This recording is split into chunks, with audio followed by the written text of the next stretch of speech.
All right, guys. I am super duper pumped.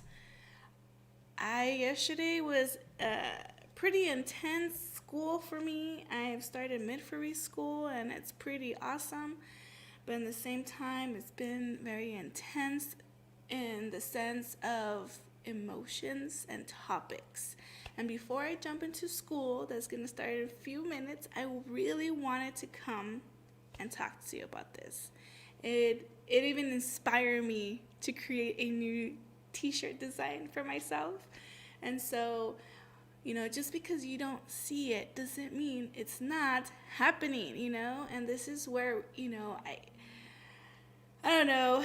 I've always been this person that I always say, "Oh, you're such a rebel. You just always go against." And I'm trying to learn how to balance that. But then there's times that you're just like, "Screw this. It is power time. It is time to change. It is time to change me, to change the world, and just to go at it and just go against the wind." And I have a lot of mentors that are like, "Stephanie, you gotta do what I'm telling you to do, even though you don't like it." And I'm like, no, there's always options. So there is always like a balance I'm trying to do, right? But I am so passionate in what I love and women's health and justice and trying to keep it peaceful as much as possible. But then there's just times I just have to just rip it out and let it out. So if you guys don't know who I am, my name is Stephanie Rodriguez. I am a mother of 6 children from 17 to 3 years old. I've been working with women professionally for 10 years. Everything started from emotional healing, going to health coaching, now as a full spectrum, and now can't wait to be a midwife. So, guys, this is where I'm at, and this is where I'm excited, and we're going to dive in. What I mean about just because you cannot see it doesn't mean it's not happening. And so it's just crazy. There's going to be something that I shared here that I thought what I learned is like, why is there such a pelvic health crisis? Why is it? What's going on? And maternity care here in the United States there's a crisis. Why? Because first of all, there is $98 billion spent each year in hospital bills related to childbirth. Okay, that is just crazy intense. A midwife goes maybe the max 10,000, 8,000, depending on where you're at, to 3,000, maybe 1,500, 1,800.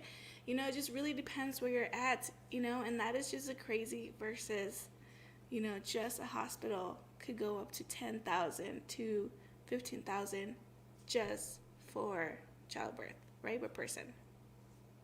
And that's not even including if insurance kicked in or not.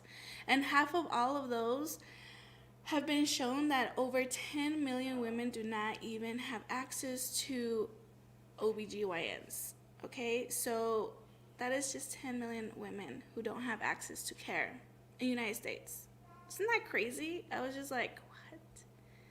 10 million? Are you for reals?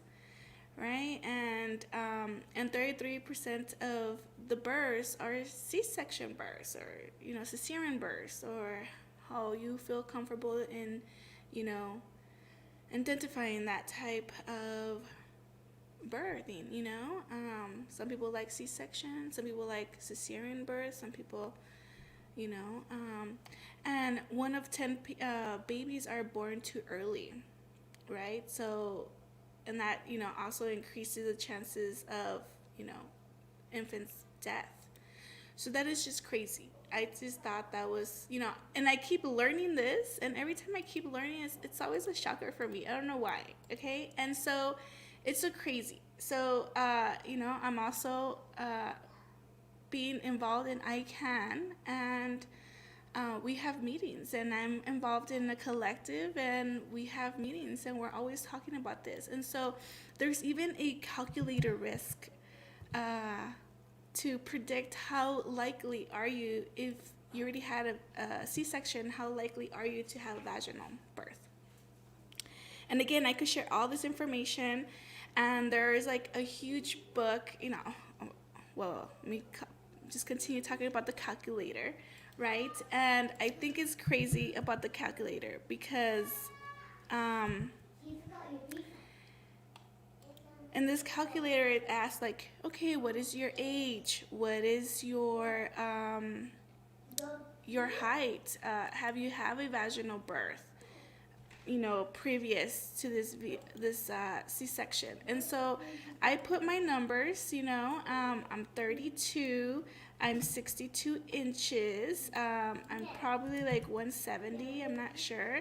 And even ask you, it only gives you two different types of race. Okay, so are you African American or Hispanic? I'm Hispanic. And I'm just gonna like pretend I had a C-section, but my previous births were all vaginal. So yeah, I had vaginal births, and that's pretty much what applies. It asks other two questions like any vaginal birth since your last C-section, and any predictors prior to the C-section of arrest, of dilation or descent. I'm just saying no, no, no. I calculated, and my prediction chance to have a vaginal birth after cesarean is 70.2%, okay? And I was like, really? And I have all vaginals, okay? And then now let me just move that I am not Hispanic nor black, okay? And somehow my chances increased to 82.3%. So to me, that's just kind of like, okay. And I'm over here like Googling like, okay, is it really Hispanic and black, that we have this genetic or, marker or epigenetic marker in our body that, is like increases our chances to have C-section. And so I came to like this research, and I haven't gone crazy in depth, guys. So if you know more information, please enlighten me, but I just think it's just crazy.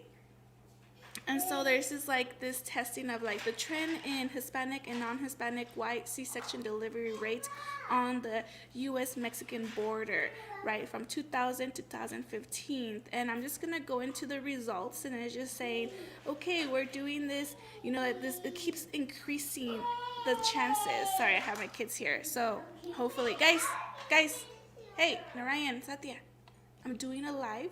Can you keep it down a little bit, please? Okay, right now we'll play with it. Can I put a timer and then we'll switch?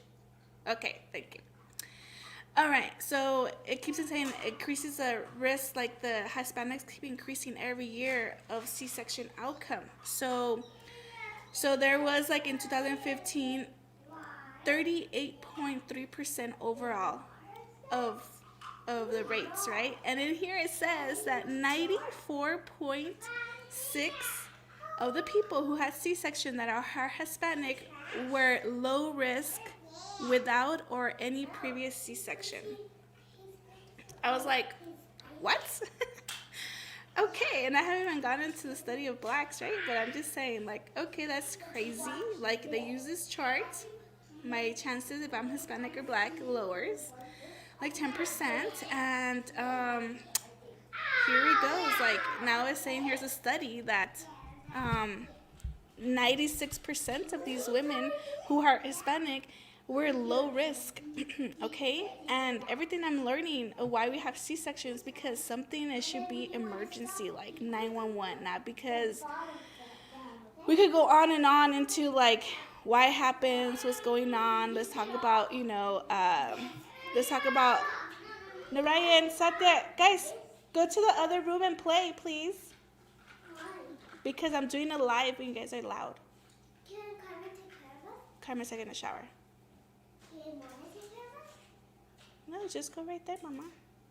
I'm right here. You're not going to be alone. Okay? So, it's just crazy, I'm just like, what? This is crazy. And yesterday, our topic in school was just because you say I don't see races, I don't get involved in politics, I don't see color, everyone's the same. It doesn't mean that people's reality because we're colored doesn't mean it's going on. And then there's like a huge books and a lot of like resource that it goes back in time when everything was started here in the United States and building how the whole race definition came about. And so everything has been built in that belief, you know, even if we don't want to see it and we're like, no. And I might get a lot of people who's like, no, not true, you're just, you know, over exaggerating. But there is a lot of resource that, guys, if you guys want it, send me a message and I'll send you that whole list of books and podcasts and, you know, the calculator, all of these things I could send